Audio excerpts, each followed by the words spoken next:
프라이토리아에 오신 것을 환영합니다. 대한민국 해외 전장에서 폭발음이 울리는 동안 미국 국내에서는 그보다 더 조용하지만 깊고 의미 있는 전쟁이 벌어지고 있다. 이 전쟁은 미국 외교 정책의 진짜 주인이 누구인지에 대한 질문을 다시 던지게 만들고 있다.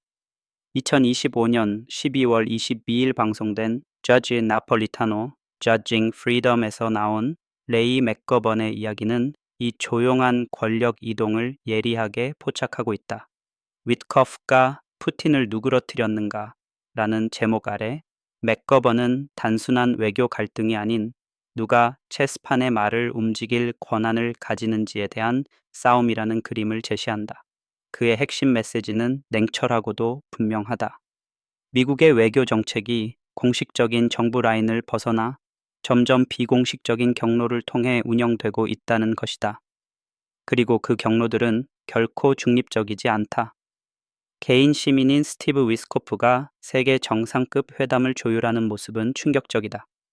툴시 게버드.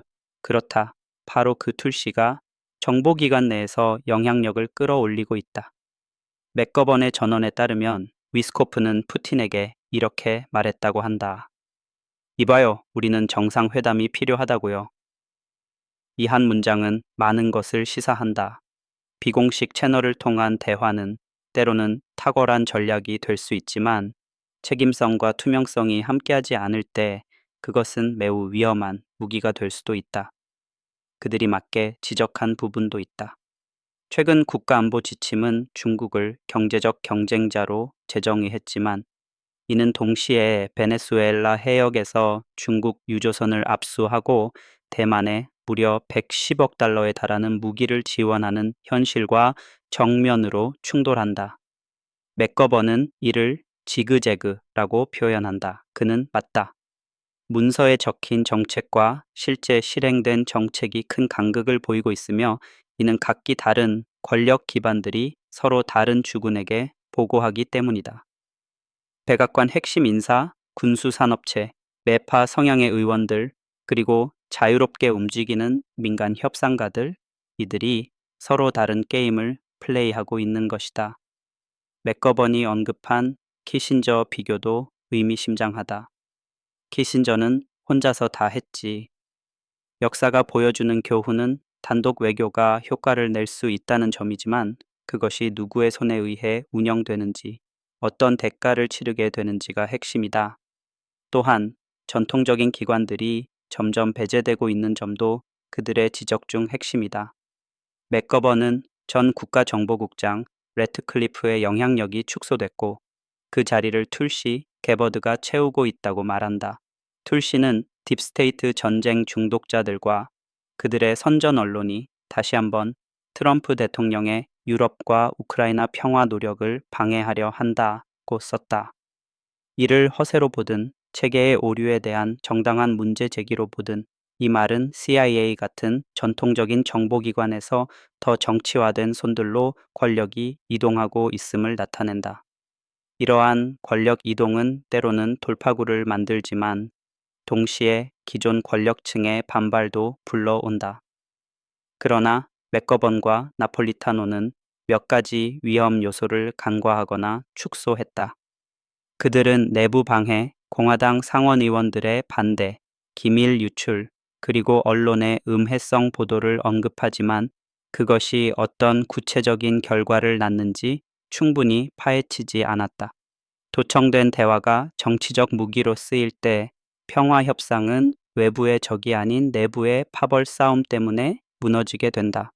누가 물밑 협상에 신뢰를 무너뜨리는 이 유출로부터 이익을 얻는가?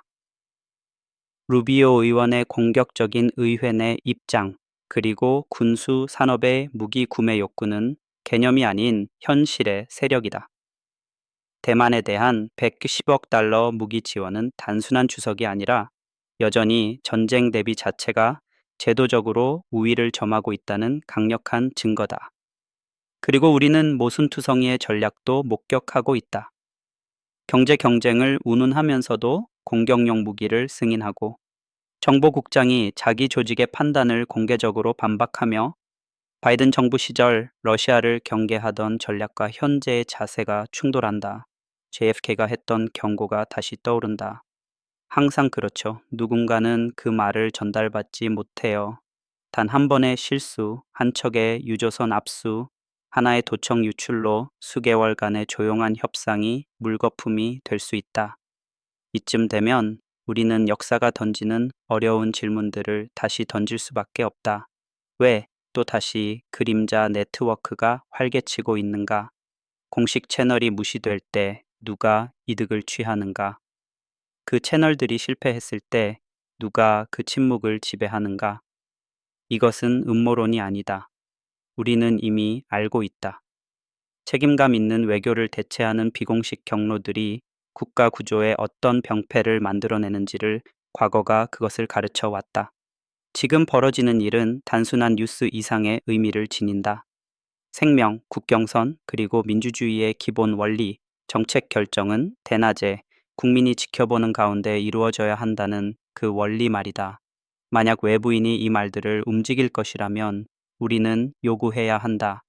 투명성을, 동기의 검토를, 그리고 그 호텔방에서 협상되는 평화가 진정 국가 이익을 위한 것인지 아니면 단지 방 안 가장 조용한 목소리의 야망을 위한 것인지를.